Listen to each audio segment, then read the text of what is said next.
Today I will be briefing you a small topic on abnormal uterine bleeding. Abnormal uterine bleeding is a very common problem with which the woman comes to us in the gynecological setup. So roughly the incidence is around 30% of all women attending our OPD setup. Now coming to abnormal uterine bleeding, what is abnormal uterine bleeding? We all know how the normal menstrual cycle is. Any deviation from the normal menstrual cycle constitutes abnormal uterine bleeding. Now what is normalcy? See, we all know that the normal menstrual periods appears with the cyclicity, regularity, the frequency of it and the duration of it. That is, roughly we get cycles in around 24 to 38 days, which last at around to about 7 to 9 days. And the average bleeding which we have is anywhere between 5 to 80 ml of blood loss. So any deviation from these four parameters constitute abnormal uterine bleeding. So I told roughly it's about 30% of the women attending our clinic. But if we consider the irregularity also into this definition, the incidence can go as high as 35%. So it's a big problem the women face in a day-to-day life. Now, what are the causes of abnormal uterine bleeding? Before we go into the causes as such of abnormal uterine bleeding, I will just tell the physiology of the normal menstrual cycle. That is, the uterus is supplied by the uterine and ovarian blood vessels. So these vessels branches and rebranches as they enter the uterus and supplies to the endometrium. Endometrium is the lining of the inside of the uterine cavity. So it gives to end arteries and small vessels. And during menstrual cycle, due to the interplay of hormones, at some point of the menstrual cycle, there will be enzymatic breakdown of the endometrium and sloughing of the endometrium, which results in the visible blood loss. That is a menstrual cycle, menstruation, which happens every month. So this is the normal thing. So now when menstruation happens, what happens? There will be normal body mechanism of clotting which is happening. That is thrombin, fibrin, platelets. Along with it, there is vasoconstriction, that is constriction of the blood vessels in the endometrium, which arrests the bleeding and the bleeding stops. So this is how normalcy, this is the normal thing which works out. Any derangement in this normal thing happens towards abnormal uterine bleeding. That is, now we will go to the etiology. Etiology can be, that is any deviation structurally or non-structurally of this mechanism can cause abnormal uterine bleeding. Coming to what are the structural causes which can cause abnormal uterine bleeding. It can be small polyps. Polyps are small growths which protrude into the cavity.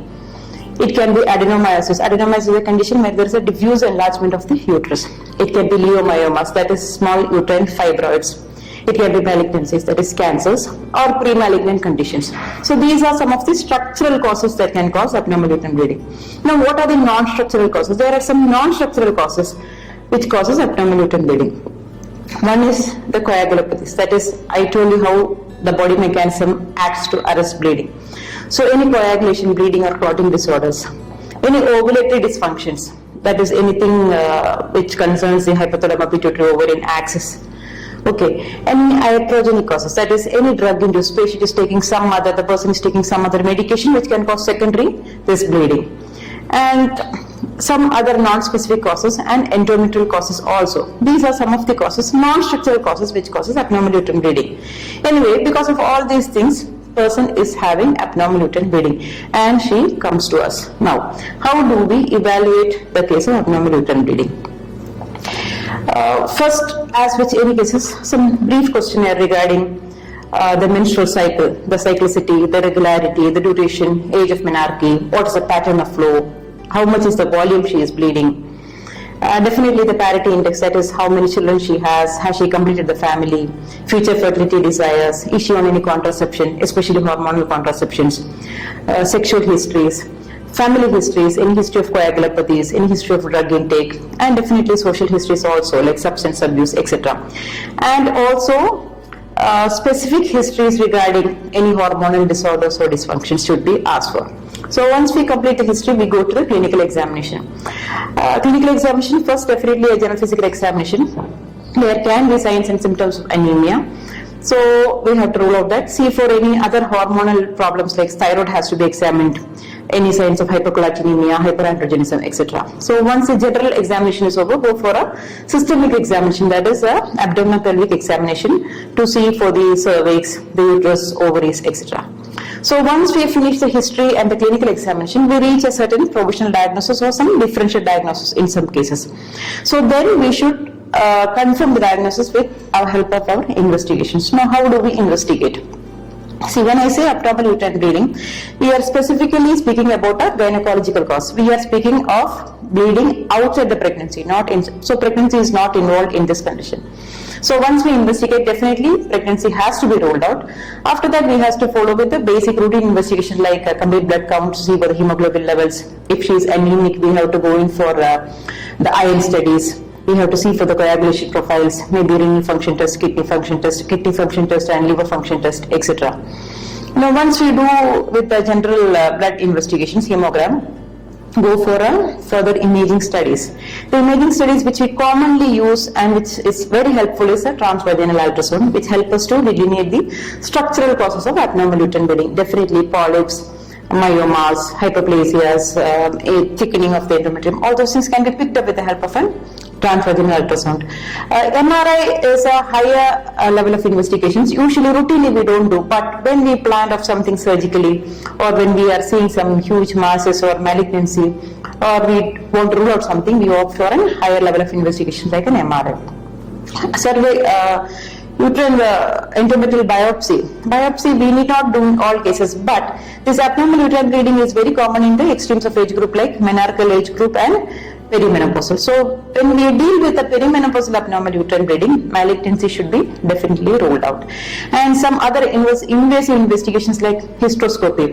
Hysteroscopy is a small camera instrument with camera fitted, which we see inside the uterus to see if there is any polyp. It can be diagnostic as well as therapeutic in the same sitting. So hysteroscopy or sonohysteroscopy definitely can help to evaluate the abnormal uterine bleeding.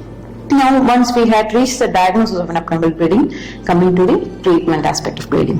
When we come to the treatment, first and foremost, anemia has to be corrected. See, definitely it is not about diagnosing or treating the investigation. It's improving the quality of life of the person. Alright, so what happens is first we evaluate, we correct the hemoglobin. Sometimes patient can come with an acute blood loss. So at that time we may have to act more fast to arrest the bleeding. So in general, treatment can be medical and surgical. In medical management, there can be hormonal treatment and non-hormonal treatment. Non-hormonal treatment basically hematinics and drugs to stop or arrest or reduce bleeding, all those things. And hormonal treatment, yes, sometimes we use progesterones, combined oral contraceptive pills, and we have progesterone releasing intrauterine devices called Mirena, which we put into the endometrial cavity, which can help in bleeding. So these are some of the non-hormonal hormonal methods of treating abnormal uterine bleeding. Then we have the surgical methods. Surgical methods, yes, there are some structural causes which have to be dealt with surgeries like polyps. We have to go for polypectomy or resection. Sometimes adenomyosis. Adenomyosis, we may have to go for a radical treatment, but otherwise adenomyomectomy is rarely performed, but yes, it is performed nowadays. And we have to, if it's a fibroid depends on the position, distortion of the cavity or pressure symptoms, we may have to deal with a myomectomy, or sometimes we may have to go in for a hysterectomy, taking into consideration the comorbid conditions and the future fertility desire and the condition or stability of the patient. So these are some of the surgical aspects of treating.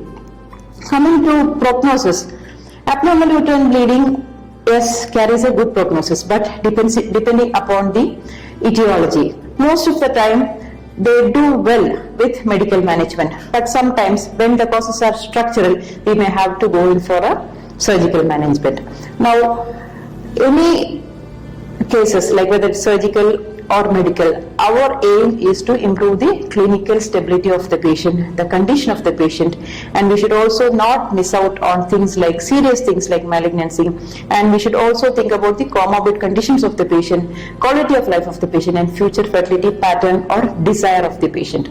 So this is in brief about abnormal uterine bleeding. Thank you.